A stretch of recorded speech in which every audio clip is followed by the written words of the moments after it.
Have you ever looked at the night sky? What do you see? Darkness? Sometimes moon and stars, right? But have you ever asked yourself, how far away are the stars? Or what is behind the stars? Well, the answer is simple.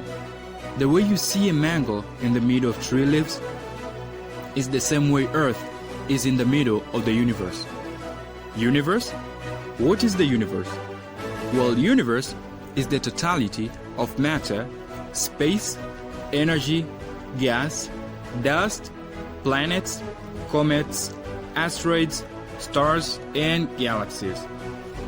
Well, it is everything from Earth and outside the Earth, everything that we see, that is the universe. But the question is, where did the universe come from? What is the origin of the universe? Well, right now, the universe is 15 billion years. So, there was no one who was there when the Earth was created, or the universe itself was created. So some scientists have given some theories on how the universe formed. The Big Bang Theory. This theory was introduced by a Belgian pastor called Georges Lemaitre in the year 1927. Then it was developed by Edwin Hubble in 1929.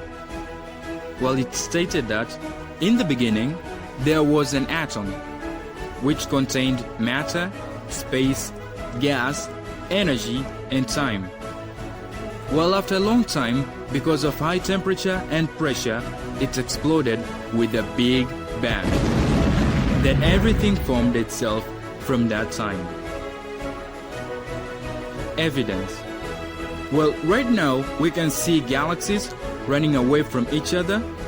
So, the universe is expanding, and it means that they were all together in the past. Also, there's a cosmic background radiation. Well, these are the heat rays or the heat waves that can be seen very far away from Earth when you look at the universe. Witness. Hubble said that the universe is 15 billion years old, but some stars are said to be 18 billion years old.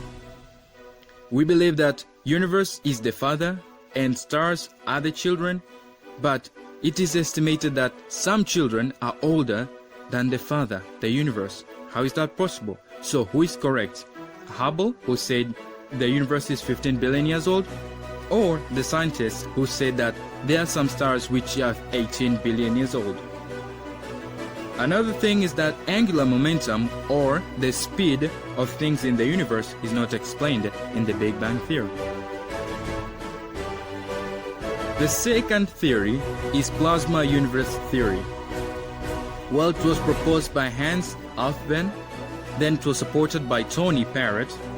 Well, they say that apart from the three states of matter that we know, which are solid, liquid, and gas, there is a fourth state of matter called plasma, which forms when you heat a gas too much until electrons run away from the atoms.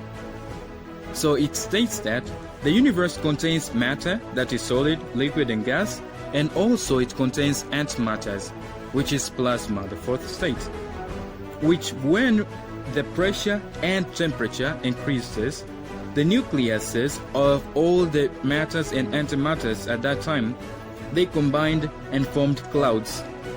And these clouds formed stars, which burnt again to form big elements, which all the other elements formed the universe that we see right now. So they say that the universe does not have a beginning or an end. Therefore, the evidence is from laboratory and, very little experiments and computer simulations. But some of the evidence is from looking at the sky, which is very, very small. It's not that much complicated. We have also the steady state theory. It was proposed by Rufus. He said that the universe always had galaxies in it. And inside the galaxies, there were very small elements called neutroids, which under high pressure and temperature, clouds formed, which condensed to form stars, the clouds. So the universe doesn't have a start or end. Galaxies were always there. So we have three theories: the Big Bang theory, plasma universe theory, and the steady state theory, which explains how the universe was formed. Now let's go deep and look at the origin of the solar system. Well, many scientists say that the solar system was formed 5 billion years ago. Now let us go to see some of the hypotheses which explain how it was formed. The first one, we have nebula hypothesis. In 18th century, Immanuel Kant and Laplace proposed their hypothesis, saying that after the creation of the universe, some particles combined and formed a hot and slowly rotating cloud of matter called nebula, which, because of increase in speed at the center, it collapsed and formed the sun. Then the cloud around the sun became hard and formed rings which became balls or protoplanets. Then they became planets. But the problem of this theory is that it does not explain how the speed of the planets started. Another one is the planetesimal theory, or as some call it, the dust cloud hypothesis. Well, this is a combination of many theories which explain how the solar system formed. One of them is the encounter theory. This states that after the sun formed, a rogue of a rain star passed near the sun, and the rogue star pulled some material from the sun. These materials formed the 4 inner planets, which are Mercury, Venus, Earth, and Mars. And the sun also pulled some materials from the foreign star. And those materials formed the outer planets, which are Jupiter, Saturn, Uranus, and Neptune. But its weaknesses are that encounters, or the meetings of stars, is not simple. And also stars are hot. So hot gas cannot become hard to form planets. Another hypothesis is the tidal theory. This theory was proposed by James Jeans and Harold Jeffreys in 1918, which, well, is not very different from the encounter theory. And it states that a very strong star passed close to the sun. Then it pulled a filament or a long line of material from the sun, and these materials became hard and formed planets that we know today. But they also didn't explain how the speed of the planets started, so that is a weakness. And lastly, we have the contemporary theories. Well, these theories go back to the nebula hypothesis, the first one, whereby they state that there was a gas cloud, which at the center, it had a very high speed.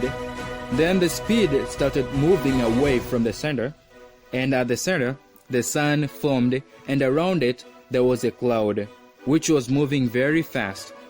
Also, according to Gerard Kuiper, the one who suggested and gave the name to the Kuiper belt, he said that after the sun formed at the center, and around it, there was the cloud of gas, or nebula as we call it. Then the cloud of gas stopped moving very fast, and then the gas started colliding together after stopping, because of the spinning movement, moving very fast, and then it stopped. So the cloud particles started coming together, and they combined together, and they became hard. Then they formed protoplanets, or small planets, which later formed planets. But as the same, all of these theories don't explain why planets are different from physical and mechanically and chemically altogether. They're all different. So how are they different? That is a weakness.